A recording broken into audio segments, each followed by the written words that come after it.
Hello students, welcome to Dakshina E-Classroom. We were discussing our assignments of statistics and we are starting today with section B. और section B में हम देखें तो B1 में question क्या दिया गया है, रेंज ऑफ डेटा. ठीक है, तो रेंज ऑफ डेटा सिंपल सी बात थी, लार्जेस्ट माइनस स्मॉलेस्ट. तो लार्जेस्ट क्या दिख रहा है आपको 18 माइनस स्मॉलेस्ट क्या दिख रहा है 1, तो आपका रेंज कितना हो गया 17. Coefficient of range second question में पूछा जा रहा है, मतलब largest minus smallest upon largest plus smallest. तो लार्जेस्ट में क्या है 10 है, सबसे छोटा क्या है 2 है, तो लार्जेस्ट माइनस स्मॉलेस्ट कितना हो गया 8 हो गया. डिवाइडेड बाय क्या करना था आपको 10 प्लस 2 है ना, तो 10 minus 2 upon 10 plus 2, this will be your answer. Next B3 question में score of a batsman in 10 innings are given, find the mean deviation about median. ठीक है, अबाउट मीडियन की बात की गई है, तो अपन सबसे पहले मीडियन निकालते हैं. थर्ड क्वेश्चन में आपको मीडियन निकालने की शुरुआत करनी है.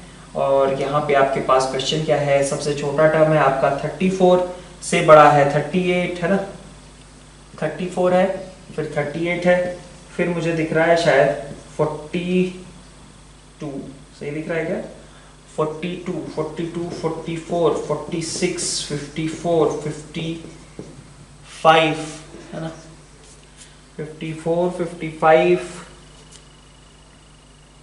48 नहीं लिखा क्या मैंने, 48 रहेगा, 48 फिर इसके बाद 54, 54 के बाद 55, 55 के बाद 63, 63 के बाद 70.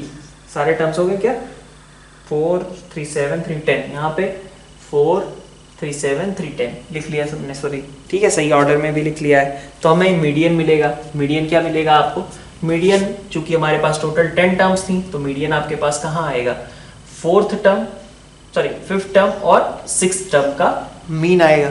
तो इन दोनों का मीन मतलब क्या हो गया 47, 47 आपका मीडियन है. ठीक है, अब आपको मीन डिविएशन निकालना है अबाउट मीडियन. तो हर बार देखेंगे हम क्या कि हर एक डेटा इस मीडियन से कितना डिविएट करता है. तो देखिए 47 से 34 मतलब 13, 47 से 38 मतलब 9, 47 से 42 मतलब 5, 44 3, 47 46 1, 47 48 1, 47 54 7, 47 47 55 8, 47 63 16, यहाँ पे 23 और डिवाइडेड बाय कितना हो जाएगा 10. यही आपका टोटल आंसर हो जाएगा. जितने डेविएशंस हुए उन सब का मीन आपको निकालना था. क्वेश्चन नंबर 4 देखिए. क्वेश्चन नंबर 4 में आपको कहा जा रहा है मीन डिविएशन अबाउट मीडियन. ठीक है, फिर से निकालना है. 13 14 15 से लेकर के 100 तक की टर्म्स दे दी गई हैं. तो अब यहाँ पे देखिए आप, सेम प्रोसेस यहाँ पे भी है, अपन फिर से देख लेते हैं एक बार. 13 14 15 है ना, अप टू 100 कितने टर्म्स हो गए, या आपके कितने टर्म्स हो गए 88 टर्म्स हो गए. 88 टर्म्स अगर लिखे हुए हैं तो आपका मिडिल कहाँ पे आएगा, ठीक है 88 ही है ना,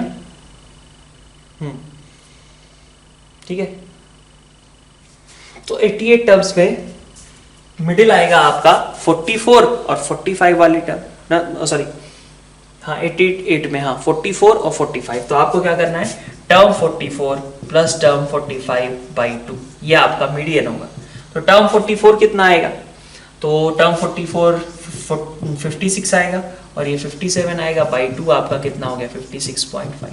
अब आपको देखना क्या था, हर एक डेटा इस 56.5 से कितना डिविएट करता है उसका मीन निकालना था. तो इससे कितना डिविएट करता है 43.5, 14 से 42.5, 15 से 41.5 है ना.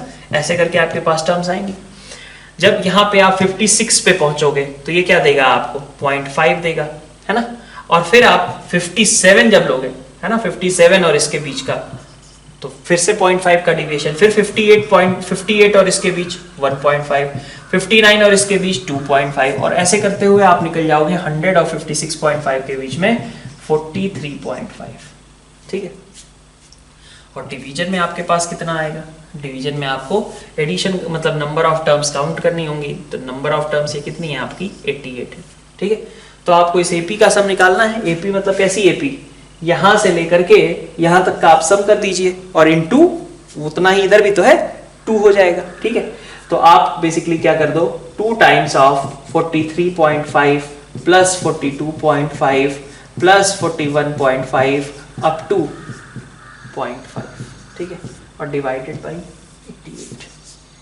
ठीक है, अब आप सम कर सकते हैं क्या, अंदर मल्टीप्लिकेशन चाहिए तो कर दीजिए पहले, और मतलब 2 से पहले मल्टीप्लाई कर दो और बाद में एडिशन करो, या फिर पहले एडिशन निकाल लो बाद में मल्टीप्लाई कर लो, तुम्हारी चॉइस है. ठीक है, खैर क्वेश्चन नंबर 9 पे खत्म हुआ हमारा। क्वेश्चन नंबर 10 देखते हैं। सॉरी, क्वेश्चन नंबर 9 तो नहीं था ये, कितना था ये? क्वेश्चन नंबर 4 था यार। क्वेश्चन नंबर 4 के बाद question number 5, mean deviation of an ungrouped data is 50 if each observation is increased by 2% then the new mean deviation is। ठीक है, तो अब देखिए क्या होगा। बेसिकली आपका हर एक डेटा 2% बढ़ा दिया गया।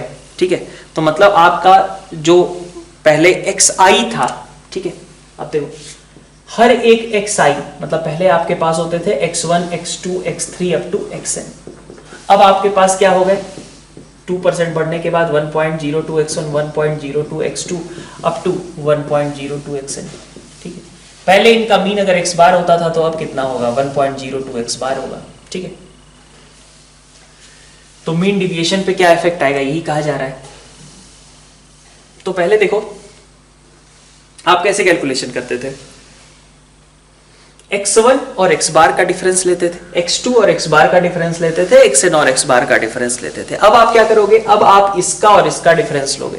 तो जब इन दोनों का आपने डिफरेंस लिया तो आपके पास डिफरेंस कैसा आया, जो पुराना वाला डिफरेंस था इन दोनों का उसका 1.02 टाइम्स आएगा कि नहीं आएगा।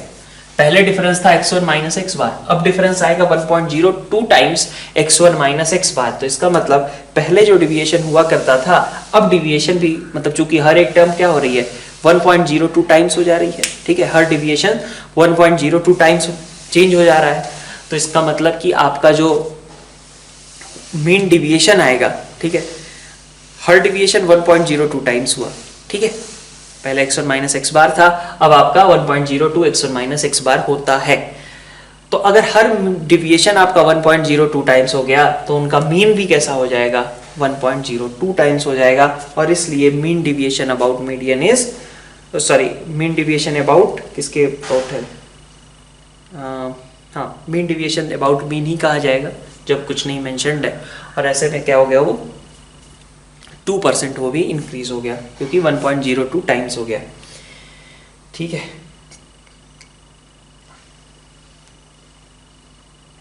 B6 में देखिए अनग्रुप डेटा का 80 दिया है, each observation is decreased by 5% then the new mean deviation is. Same effect फिर से आएगा। इस बार जैसे हमने कहा कि 2% इंक्रीज कर रहा था, अब क्या होगा 5% डिक्रीज करने लगेगा। ठीक है, तो 5% डिक्रीज करा दो बस। फिर कहा जा रहा है B7 में mean deviation from mean of the observations. ठीक है, mean deviation from mean of the observations कर सकते हो, निकाल सकते हो। ये थोड़ा सा मतलब APOP का सम करना पड़ेगा बस, और तो कुछ है नहीं खास। ठीक है, तो मीन डिविएशन अबाउट मीन कहा गया है। ठीक है, mean deviation from mean of the observations. ठीक है, तो मीन के लिए तो चलो पहले मीन निकाल लिया हमने। मीन निकालेंगे हम कैसे, मीन निकालने का मतलब है कि हमारे पास ये कितने हैं हमारे पास, तो टोटल नंबर ऑफ टर्म्स कितने थे, टोटल नंबर ऑफ टर्म्स थे हमारे पास 2n+1। तो 2n+1 टाइम्स a का एडिशन हो जाएगा और प्लस आपके पास क्या होगा d कॉमन और 1 + 2 + 3 है ना, ऐसे करते हुए 2n तक चले जाएंगे। डिवाइडेड बाय क्या होगा, डिवाइडेड बाय आपके पास 2n+1 आ जाएगा। तो कितना आ गया, ये a आ गया प्लस d इंटू, यहाँ से देखिए 2n इंटू 2n+1/2 मतलब कि ये आपका n आ जाएगा। ठीक है, a + nd आपका अर्थमेटिक मीन हो गया। अब इस मीन से आपका डिविएशन सब कितना कितना है, तो पहले वाली टर्म आपकी a थी तो उसका डिविएशन मतलब nd, दूसरे वाली टर्म आपकी कितनी थी n-1d, उससे डिविएशन हो जाएगा। तीसरे वाली टर्म आपकी थी n-2d, इससे डिविएशन हो जाएगा, है ना। ऐसे करते करते बीच में एक टर्म आएगी a + nd, उससे डिविएशन कितना हो जाएगा 0। फिर आगे बढ़ेंगे हम, अब क्या आने लगेगा a + nd के बाद क्या आएगा अगली टर्म a + n+1 × d, तो उससे इसका डिविएशन कितना हो गया, उससे इसका डिविएशन हो गया d। फिर n+2d आएगा, a + n+2d, उससे इसका डिविएशन कितना हो गया 2d हो गया, हुआ कि नहीं। फिर आएगा a + n+3d, उससे इसका डिविएशन कितना होगा 3d। और ऐसे बढ़ते बढ़ते कहां तक चला जाएगा a + 2nd और इसके बीच का डिफरेंस कितना हो गया nd। और हमें क्या करना है this thing upon total number of terms 2n+1, यही आपको कैलकुलेट करना था, ठीक है, जो कि आपका मीन डेविएशन रहेगा, ठीक है। तो अब ये कैलकुलेशन आप कर ही सकते हो कि आपको एक एपी का सम करना है। फिर से यहां से आपने उठाया, अच्छा मैंने सारे टर्म्स नहीं लिखे हैं ये, सॉरी, डॉट डॉट डॉट के बाद है 0, ठीक है। तो आपको क्या करना है कि यहां से लेके यहां तक का सम आपने निकाल लिया, और वही सम तो क्या होगा, फिर से रिपीट होगा आगे। 0 के पहले जो सीरीज बनी हुई है, 0 के बाद भी वही सीरीज बनी हुई है, तो आपको इस एपी का सम निकालना है, ठीक है, इस एपी का, और आपको क्या कर देना है, उसका ट्वाइस कर देना है, क्योंकि वही फिर से ऐड हो रहा है, ठीक है। नेक्स्ट क्वेश्चन नंबर 7 के बाद क्वेश्चन नंबर 8 में देखिए, mean deviation from the mean of the observation, ठीक है। सेम इसी तरीके से आप निकाल सकते हो इसका भी मीन डिविएशन, ठीक है। B8 में आप देखिए, हमें मीन दिया गया है x बार, और algebraic sum of deviations about mean x bar is, ठीक है।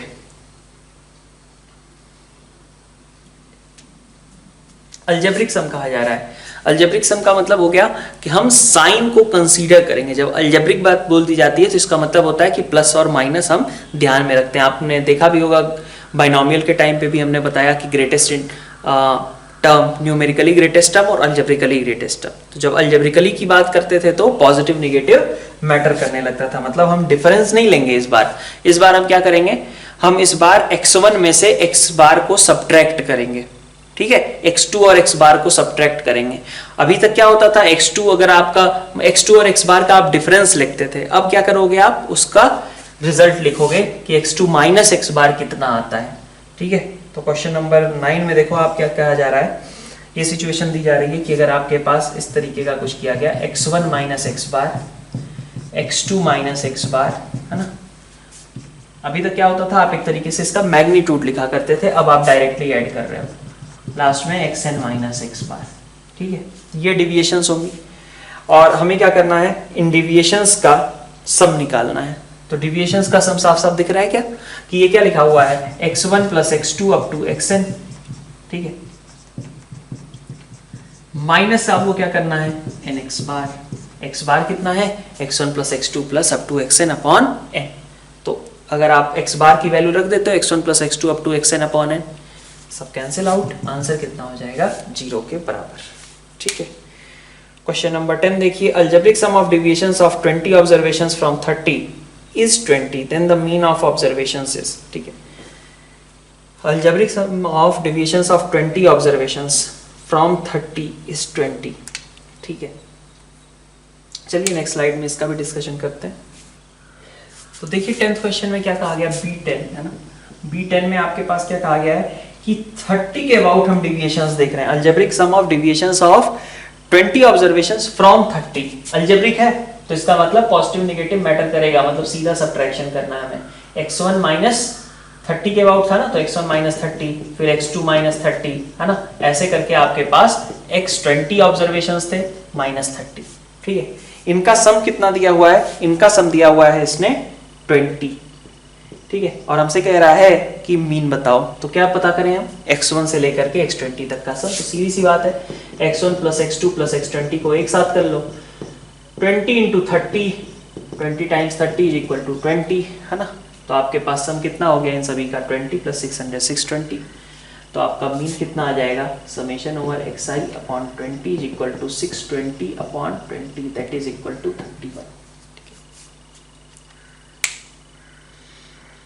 नेक्स्ट आप देखिए सेक्शन सी। सेक्शन सी में आपको क्या कहा गया है, variance, standard deviation and coefficient of variation, इसकी बात की गई है, फाइंड आउट करने हैं। आप देखिए C1 क्वेश्चन में क्या कहा गया है, variance of first 20 natural numbers. तो C1 में आप देखो फर्स्ट 20 नेचुरल नंबर्स, मतलब अच्छा वेरिएंस निकालना है तो अंडर रूट तो करेंगे नहीं, है ना। क्या आता है, समेशन ओवर xi का square upon n minus x bar का स्क्वायर। तो सीधा सीधा 1 square plus 2 square up to 20 square upon कितना 20 माइनस इनका मीन का स्क्वायर। तो मीन कितना आ जाएगा, तो 1 प्लस 2 अप टू 20 अपॉन कितने टर्म्स हैं 20, ये मीन होगा, और उसका होल स्क्वायर, यही आपका वेरिएंस हो जाएगा, ठीक है। फॉर्मूले पता ही है, निकाल लीजिए। C2 देखिए आप, C2 में आपसे क्या कहा जा रहा है, 7 ऑब्जर्वेशंस है, मीन और वेरिएंस उनका दिया हुआ है 8 एंड 16 रिस्पेक्टिवली, ठीक है, 8 और 16 मीन और वेरिएंस है उनका, okay. 5 of the observations are given, then LCM of remaining 2 observations is, ठीक, तो देखते हैं mean and variance of 7 observations. तो देखिए क्या आएगा, x1 plus x2 plus up to x7 upon 7 is 7, नहीं 8, ठीक है, 8 ये आपका मीन है। और फिर कहा जा रहा है हमसे कि वेरिएंस 16 है, तो वेरिएंस मतलब क्या हो गया, x1 square plus x2 square up to x7 square upon 7 minus mean, है ना, ये आपका x बार था जो कि मीन है, मीन का square, this is your variance. और वेरिएंस कितना गिवन है, वेरिएंस गिवन है आपका 16, ठीक है, ओके। तो यहां से आपके पास मिल गया कि summation over xi is 7 into 8 which is 56, ठीक है। अब यहाँ आते हैं, ये क्या लिखा है 64 और 16 80, तो समेशन ओवर xi स्क्वायर बन गया, ये कितना आ गया, ये 64 और 16 80 और 7 560। और अब भैया इसमें से आपको क्या क्या कहा गया है कि 5 इसमें से दे दी गई हैं चीजें, तो 5 आपके ऑब्जर्वेशंस जो थे 2 4 10 12 14, तो इनका सम कितना है भाई देख लो, 2 4 6 6 10 16 16 और 12 28 और 14 42, तो इसका मतलब जो बाकी बचे रह गए, मान लीजिए x6 और x7, उनका सम कितना होगा, टोटल का सम 56 था, 42 आपके कवर हो गए, तो बचे कितने 40, ठीक है। अब इधर भी आ जाते हैं इसी तरीके से कि आपको इंडिविजुअल टर्म्स पता ही है, x1 स्क्वायर से लेके x7 स्क्वायर तक का सम कितना था 560 था, तो x1 कितना है 2 है, ठीक है, मतलब 2 square plus 4 square plus 10 square plus 12 square plus 14 square, right, plus आपका x6 square plus x7 square is equal to 560। तो यहाँ से आप x6 प्लस x7 के बारे में एक रिलेशन, यहाँ से दूसरा रिलेशन आप निकाल सकते हो x6 और x7, ठीक है। C3 देखिए, C3 में आपसे क्या कहा जा रहा है, C3 में आपके पास n दिया गया है, मीन दिया गया है, समेशन और x स्क्वायर दिया गया है, स्टैंडर्ड डिविएशन निकालना, सीधा सीधा फॉर्मूला में रख दीजिए आप, समेशन और x स्क्वायर अपॉन n, मतलब 156 माइनस x बार का स्क्वायर, मतलब 156 में से क्या सब्ट्रैक्ट कर दें 144, तो आंसर कितना आ जाएगा √12। नेक्स्ट देखिए C4 में mean of distribution is 4 if coefficient of variation is 58%, standard deviation of distribution is, तो मीन ऑफ डिस्ट्रीब्यूशन देखें अगर हम C4 में mean of distribution sigma by x4, यही था ना, standard deviation upon x bar into 100, यही होता था आपका कोफिशिएंट, और वो कोफिशिएंट कितना दिया गया है आपका 58 दिया गया है, दिस इज 58, तो इसका मतलब स्टैंडर्ड डिविएशन अपॉन मीन तो हमें दिया ही है 4 है, और इज इक्वल टू कितना हो जाएगा 0.58, ठीक है, तो स्टैंडर्ड डिविएशन आपका निकल करके आ गया 2.32। फिर देखिए C5 में sum of squares of deviation of 10 observations taken from mean is 250, coefficient of variation is, तो अब यहां पे देखो क्या दिया गया है, C5 में हमें ऑब्जर्वेशंस नहीं दी गई, लेकिन हमें यह बता दिया गया कि sum of squares of deviation, sum of squares of deviation ये दिया गया है, ठीक है, sum of squares of deviation of 10 observations taken from mean 50 is 250, तो दिस इज 250, ये आपका 250 है।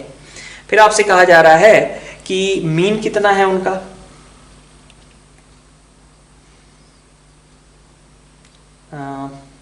मीन इनका है x बार जो कि 50 के बराबर है,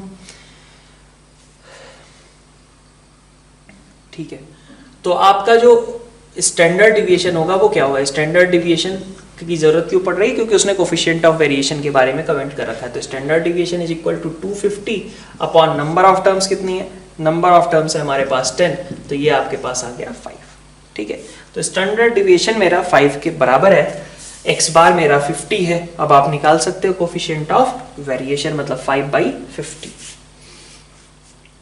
नेक्स्ट देखिए C6 standard deviation is independent of change of scale and origin, नहीं मतलब शिफ्टिंग या फिर ओरिजिन शिफ्टिंग इससे तो चेंज नहीं होता, लेकिन स्केलिंग चेंज करने से तो फर्क पड़ेगा आपको, ठीक है। तो चेंज ऑफ स्केल से मतलब इंडिपेंडेंट पूछा है ना, तो standard deviation is independent of change of origin but not scale, ठीक है। स्केलिंग से इस पे इफेक्ट पड़ेगा, चेंजिंग से चेंजिंग ऑफ ओरिजिन कह लीजिए या उसी को कह लीजिए शिफ्टिंग, इससे आपको इफेक्ट नहीं पड़ेगा। C7 की बात करते हैं। C7 में हमारे पास स्टैंडर्ड डिविएशन निकालना है, निकाल सकते हो, इसमें तो कोई तकलीफ नहीं है ना। C8 में हमें दिया गया standard deviation is 3.5 then the standard deviation of something else. तो अब जो समथिंग एल्स लिखा हुआ है वहां पे अगर आप देखें तो कैसे आएगा, देखिए जो नया सेट है -2xi -3, यही है ना। तो आपने क्या किया, अगर आपसे कहा जाए कि x1 x2 xn का स्टैंडर्ड डिविएशन 3.5 था, तो -2x1 -2x2 -2x3 इनका डिविएशन कितना होगा, -2x1 -2x2 -2x3 -2x4, इस सेट का डिविएशन कितना होगा। सीधा हम क्या करें, मल्टीप्लाई कर दें 2 से, तो मतलब पहले 3.5 होता था, अब कितना हो जाएगा, 7 हो जाएगा, ठीक है। अब ये 7 तो हो गया, उसके बाद लेकिन अभी और भी ऑपरेशंस करने हैं। अभी हमें क्या करना है, 3 यूनिट शिफ्ट भी करना है, क्योंकि अगर हर टर्म में से हम 3 सब्ट्रैक्ट कर रहे हैं तो इसका मतलब क्या, we want to basically shift it by 3 units.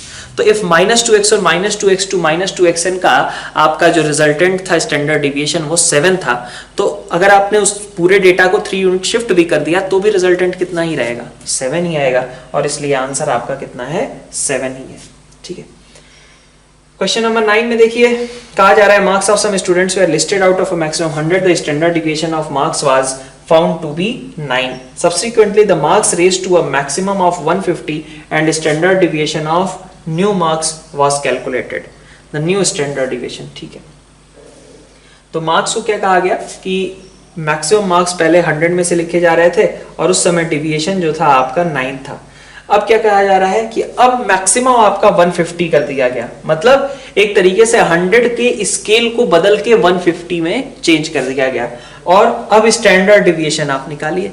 तो अगर आप इसमें स्केलिंग चेंज कर रहे हो, बेसिकली आप 100 को 1.5 से मल्टीप्लाई करके रिजल्ट बना रहे हो, ठीक है। तो इसका मतलब क्या होगा, आपका जो क्या कहते हैं न्यू स्टैंडर्ड डिविएशन होगा वो पुराने स्टैंडर्ड डिविएशन का 1.5 टाइम्स हो जाएगा, और इसके साथ हमारा सेक्शन सी एंड हुआ, ठीक है। और एक्सरसाइज 2 में हमारे पास क्वेश्चंस थे 5 से लेकर के 10 तक, ठीक है। तो अपन उसको भी स्टार्ट कर लेते हैं। 5 में हमारे पास क्या कहा गया है, 5 में हमारे पास है first of 2 samples has 100 items with mean and standard deviation, whole group has 250 items with mean and standard deviation, then standard deviation of the second group। तो ये कठिन वाले सवाल का ही एक दूसरा फॉर्म है, ठीक है। एक्सरसाइज 2 में अपन एंटर कर चुके हैं क्वेश्चन नंबर 5 के साथ, और यहाँ पे हमारे पास मान लिया कि एक ग्रुप था, उसमें xi लोग थे और xi लोगों का मीन जो था, ठीक है, और स्टैंडर्ड डिविएशन, ठीक है। तो उस x हैज 100 आइटम्स है ना, तो x लोग थे, मान लीजिए x लोगों में से 15 स्टैंडर्ड वो था अपना मीन और स्टैंडर्ड डिविएशन अपना था 3, ठीक है। बाकी कितने होंगे, 100 माइनस x होंगे, ठीक है। टोटल 100 ही था ना, तो बाकी 100 माइनस x होंगे। और अच्छा नहीं यार, तो उल्टा लिख दिया मैंने, सॉरी। इसने ऐसा कहा है कि 100 आइटम्स थे जिनका मीन था 15 और स्टैंडर्ड डिविएशन था 3। फिर इसने कहा है होल ग्रुप हैज 250 आइटम्स, तो पूरे ग्रुप में आपके पास 250 आइटम्स थे, ठीक है। 250 टोटल था हमारे पास, और इसमें हमारा स्टैंडर्ड डिविएशन इतना था और ये था 15.6, ठीक है, और ये था आपका अंडर रूट 13.44, राइट, ठीक है। देख लेते हैं। अब हमें बताना है कि बाकी 150 का क्या सिचुएशन है, तो बाकी 150 का पहले मीन निकाल लें। तो अब आप देखिए, मान लिया कि 100 जो थे उनका मीन 15 था, 100 का एवरेज 15 है, तो बाकी 150 का मान लिया मैंने x है, और डिवाइडेड बाय 250 कितना आना चाहिए, 15.6, यही कहा जा रहा है ना। तो आपके पास 150x कितना आ गया, 250 इंटू इतना कर दो, ठीक है। तो 3900 माइनस 1500 मतलब 2400, फिर x आपका कितना हो गया, 16 के बराबर, ठीक है। तो अब जो बाकी 150 लोग हैं उनके बारे में मीन पता चल गया, ठीक है। 150 लोगों का मीन है ना, 150 लोगों का मीन जो है वो 16 पता चल गया। अब हमें पता करना है कि स्टैंडर्ड डिविएशन ठीक है, ओके। तो स्टैंडर्ड डिविएशन के लिए चालू हो जाते हैं अपन। हमने कहा 250 वाली चीज़ों का जब हम कैलकुलेशन करने बैठे होंगे तो हमारे पास क्या लगा होगा कि अंडर रूट ओवर, इसको इतने में कवर नहीं होगा ये, अपन अभी आगे कंटिन्यू भी करेंगे। देखिए तो 250 वाले केसेस में देखिए क्या आएगा, आपके पास x1 स्क्वायर से लेकर के x100 तक के स्क्वायर्स रहे होंगे, और बाकी ये बाकी 150 जो है उनका स्क्वायर तो रहेगा ही, है ना। मान लीजिए उनको 101 से लेकर के आगे लिस्ट कर दिया मैंने। डिवीजन में हमने डाल दिया कि डिवीजन में हमारे पास कितना होगा, 250 होगा, है ना। और माइनस करना पड़ेगा हमें, अंडर रूट के अंदर ही हमें माइनस करना पड़ेगा किसको, x बार को, x बार के स्क्वायर को। तो x बार कितना है, 15.6 है, इसका स्क्वायर। This thing should come out as under root over 13.44। ठीक है, तो चलिए आगे कैलकुलेशन इसकी थोड़ी सी देखते हैं। तो हमने यहां तक की चीजें लिख ली थी, अंडर रूट हमने हटा दिया दोनों साइड का, तो ये टर्म इसके बराबर थी, है ना। अच्छा, और क्या था हमारे पास, ये वाला जो डेटा गिवन है 100 का स्टैंडर्ड डिविएशन 3 था, उसको अभी यूज करना बचा हुआ है। तो 100 का जो स्टैंडर्ड डिविएशन है कैसे निकाला जाएगा, x1 square plus x2 square, इस डेटा को यूज कर रहा हूं मैं, है ना, up to x100 square upon 100, summation xi square upon n, minus क्या करना पड़ेगा, x बार का स्क्वायर। तो x बार आपका कितना था, 15 का स्क्वायर इज इक्वल टू कितना है, 3। ठीक है, 3 स्क्वायर ये आपका आएगा, है ना। स्टैंडर्ड डिविएशन 3 है ना, तो under root of this thing will be equal to 3। Under root हटा के लिखा मैंने तो 3 स्क्वायर लिख दिया। अब आपके पास ये टर्म कितनी बन गई ऊपर, x1 square x2 square up to x100 square का सम कितना होगा, तो 225 9 234 इंटू 100 ये आएगा। ठीक है, ठीक है, इतनी बात। अब अपन इसको भी एक बार को देखें, इसमें आपके पास क्या आएगा, इसमें आपके पास ये आ गया कि ये सम कितना था, 23400 प्लस ये जो आप नहीं जानते हो वो सब का स्क्वायर, है ना, उन सब के स्क्वायर्स का सम है इनफैक्ट। ठीक है, अपॉन नीचे देखिए 250, ठीक है, माइनस x बार, तो इनका कंबाइंड कितना था, 15.6 था, है ना। तो 15.6 का स्क्वायर और इज इक्वल टू 13.44। ठीक है, तो अगर आप इसका देखें तो ये कितना आ जाएगा, ये आ जाएगा आपका 15 प्लस 0.6 का स्क्वायर, तो 225.36 और बाकी 18, तो 243.36 शायद यही आ रहा है, और इज इक्वल टू 13.44। ठीक है, तो आपके पास 23400 प्लस जो आप नहीं जानते हो अपॉन 250 ये आ गया। ठीक है, तो जो आप नहीं जानते हो अगर उसको मैं बोल दूं समेशन ओवर वाई स्क्वायर, तो समेशन ओवर वाई स्क्वायर की वैल्यू कितनी आ जाएगी, यहाँ से इनका सम कर दो। ठीक है, तो 243.36 और ये सम कितना हो गया इनका, 256.80।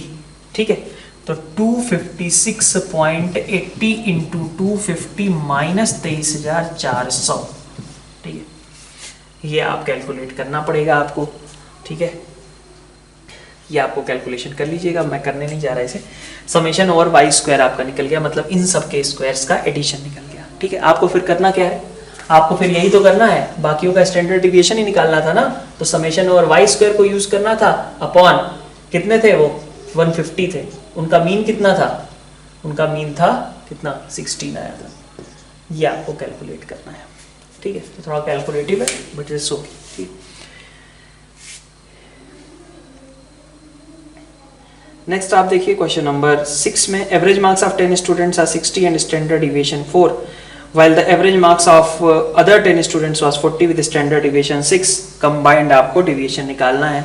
ठीक है, तो बिल्कुल जो नोट्स में किए हैं क्वेश्चन उसके तरीके का ही है, रख देना वैल्यूज।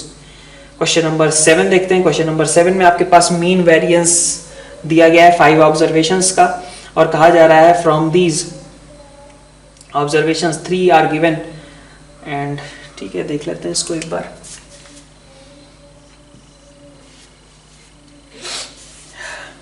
तो देखिए क्वेश्चन नंबर 7 में आपसे मीन ऑफ 5 ऑब्जर्वेशन, ठीक है, तो उनमें से 3 ऑब्जर्वेशंस दे ही दी गई, तो 1 square plus 2 square plus 6 square plus मान लीजिए x4 का स्क्वायर प्लस मान लीजिए x5 का स्क्वायर अपॉन कितने हैं 5। ठीक है, ये क्या कर रहा हूं मैं पता नहीं, मेरे को क्या निकालना था, इनका मीन कहा गया था ना 4, तो मीन इनका 4 है। ठीक है, मीन इनका 4 है, तो ये आपके पास कितना आ जाएगा, x4 plus x5 is equal to 20 minus 9, कितना हो जाएगा 11, है ना। ये सबसे पहले आया। फिर हमसे कहा जा रहा है कि इनका जो स्टैंडर्ड वेरिएंस है वो 5.2 है, मतलब 1 square plus 2 square plus 6 square plus x4 square plus x5 square upon 5 minus x बार मतलब 4 का स्क्वायर, ये कितना था आपका 5.2 था जो आपका वेरिएंस है, ठीक है। तो यहां से हमें क्या पता चला, यहां से पता चला x4 square plus x5 square की वैल्यू हम निकाल सकते हैं, कितनी आएगी 5.2 और प्लस 16 21.2 और इंटू 5 106 माइनस आपने कर दिया 36 और 4 40 और 1, तो 41 आपने सब्ट्रैक्ट कर दिया 106 में से, तो ये आपका आ गया, ठीक है क्या। तो यहां से आप अगर आप सॉल्व करोगे दोनों को कंबाइन करके तो आपके पास पता चलेगा कि एक वैल्यू आपकी 7 आएगी और एक वैल्यू आपकी 4 आ जाएगी, ठीक है। प्लस माइनस 7 भी हो सकता है, 4 भी हो सकता है प्लस माइनस का। फ्रॉम दीज और अब हमें क्या कहा जा रहा है, lambda is equal to mod of x1 minus x2 plus 8 are remaining observations then number of solution of the equation, ठीक है। तो अब लैम्डा हमने निकाल लो जो भी आ रहा है, ठीक है। हाँ, ये ज्यादा बेहतर रहे अगर ये यहाँ पे मेंशन कर देना चाहिए कि x4 और x5 मतलब जो बाकी ऑब्जर्वेशंस हैं वो भी कैसे हैं, पॉजिटिव ही हैं, क्योंकि फिर नेगेटिव ऑब्जर्वेशंस भी हो सकते हैं, -4 और 7 ऐसा भी हो सकता है, ठीक। क्वेश्चन नंबर 8 में देखिए आप, mean and variance of 10 numbers were calculated as 11.3 and 3.3 respectively. It was subsequently found that one of the number was misread as 10 instead of 12। How does the variance changes, ठीक है। देखिए क्या effect आएगा, आपके पास mean कहा गया है 11.3 था, ठीक है। तो मतलब आपका जो x1 से लेकर के x2 है ना, x9 और जो एक टर्म था 10, ठीक है, ये पहले सम रहा होगा और ये सम कितना रहा होगा आपका 113, तभी तो आपका मीन कितना आया 11.3 आया।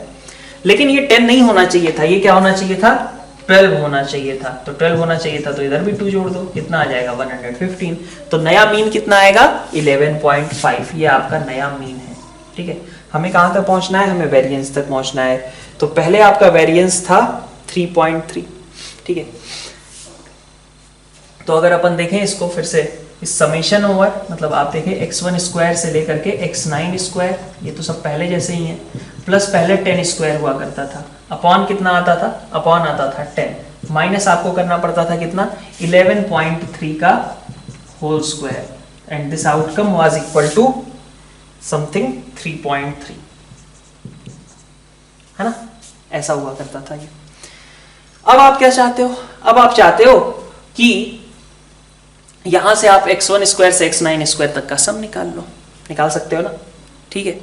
और अब आपको करना क्या है, एक्चुअली क्या होगा x1 square plus x2 square up to x9 square, ठीक है, x9 स्क्वायर 10 की जगह पे आप 12 स्क्वायर डालोगे अपॉन 10 माइनस क्या आएगा आपका x 11.5 का स्क्वायर। ये आपको कैलकुलेशन अब करनी है, ठीक है। तो ये कैलकुलेशन आपको करनी है, यहां पे आपको x1 से लेके x9 तक के स्क्वायर्स का सम आप कहां से निकालेंगे, तो ये ऊपर से आप निकाल लेंगे, ठीक है, ठीक है। तो ये आपका क्वेश्चन नंबर 8 रहा। आगे का कॉम्प्रीहेंशन अपन देखते हैं एक बार। देखिए जो आपका कॉम्प्रीहेंशन दे रखा है, कॉम्प्रीहेंशन में आपको एक नई सिचुएशन दी गई है कि यहाँ पे क्वार्टाइल डिविएशन नाम की कोई टर्म बताई गई, ठीक है। Quartile deviation divides an arrange series into 2 equal parts, arrange series, ठीक है। In similar way quartile divides an arranged series in 4 equal parts for ungrouped frequency distribution. Formula of finding ith quartile is I into n plus 1 by 4th term, ठीक है। और quartile deviation एक बताया गया है कि half of difference between upper quartile and lower quartile, ठीक है। तो Q3 minus Q1, okay, coefficient of quartile deviation, ठीक है। तो अब हमारे पास 1 2 3 4 5 6 7 ये नंबर्स दिए गए हैं क्वेश्चन नंबर 9 में, और कहा जा रहा है कि Q1 and Q3 are respectively. तो Q1 और Q3 निकालेंगे कैसे, तो Q1 में देखो क्या कहा जाएगा Q1 का कहने का मतलब होगा I इंटू, है ना, अपन QI को कैसे डिफाइन किए हैं, I इंटू n प्लस 1/4, ठीक है, इतना। तो अगर आप Q1 चाहते हो तो Q1 का मतलब क्या होगा, 1 इंटू, ठीक है, 1 इंटू n प्लस 1, कितने टर्म्स थे भाई इधर 7 थे, तो 7 प्लस 1/4 मतलब 2, ठीक है। मतलब क्या हुआ कि ये सेकेंड टर्म होगी, ठीक है, सेकेंड टर्म होगी। तो सेकेंड टर्म आप लिख ही सकते हो, सेकेंड टर्म क्या है, 2 है। अरेंज मैरिज में होनी चाहिए सीरीज पहले, ठीक है, मतलब असेंडिंग या डिसेंडिंग ऑर्डर में। असेंडिंग ऑर्डर में रखेंगे हम, जैसे मीडियन के लिए रखते हैं। फिर कहा जा रहा है कि Q3 कितना आएगा, तो Q3 भी निकाल लो। Q3 के लिए 3 इंटू 2 हो जाएगा, मतलब 6th टर्म, ठीक है। फिर आपसे कहा जा रहा है quartile deviation of the following numbers, quartile deviation of following numbers. तो क्वार्टाइल डिविएशन कैसे डिफाइन किया गया था, अब half of Q3 minus Qn, ठीक है। तो आपको क्या करना है, half of Q3 minus Qn निकाल सकते हैं। अभी आपने Q3 और Q1 निकाले हैं किसी एक डेटा के लिए, तो अब नए डेटा के लिए भी निकालिए, लेकिन पहले आप क्या करिए, इसको सही तरीके से अरेंज कर लीजिए। मतलब 6 के बाद 8, फिर 9, फिर 11, फिर नहीं 10, फिर 11, फिर 12, फिर 14, यही है ना, कितने हैं, 7 ही है क्या। तो अब इसमें आपको Q3 निकाल, मतलब 7 टर्म्स है, मतलब वही क्वार्टर, मतलब Q1 कहाँ पे आएगा, सेकेंड टर्म, और Q3 कहाँ पे आएगा, 6 टर्म। तो Q1 आपका कितना आ गया, Q1 आ गया ये, और Q3 आ गया 6, मतलब ये, ठीक है। तो हाफ Q3 माइनस Q1 आपको निकालना था। फिर कोफिशिएंट निकालना है, ठीक है, डेटा शायद यही दिया हुआ है, ठीक है। तो इस डेटा के लिए आपको क्वार्टाइल डिविएशन ऑफ, ठीक है, तो क्वार्टाइल डिविएशन में क्या करना था, क्वार्टाइल डिविएशन कोफिशिएंट के लिए Q3 माइनस Q1, तो 12 माइनस 8 अपॉन 12 प्लस 8, यही आपका आंसर हो जाएगा, ठीक है। तो यहाँ पे हमारा आज का डिस्कशन एंड हुआ। नेक्स्ट अपन असाइनमेंट 3 में एक्सरसाइज 3 के क्वेश्चंस और बाकी बचे हुए कॉम्प्रीहेंशन एक्सरसाइज 2 का जो है, इसके साथ मिलते हैं। Thank you all.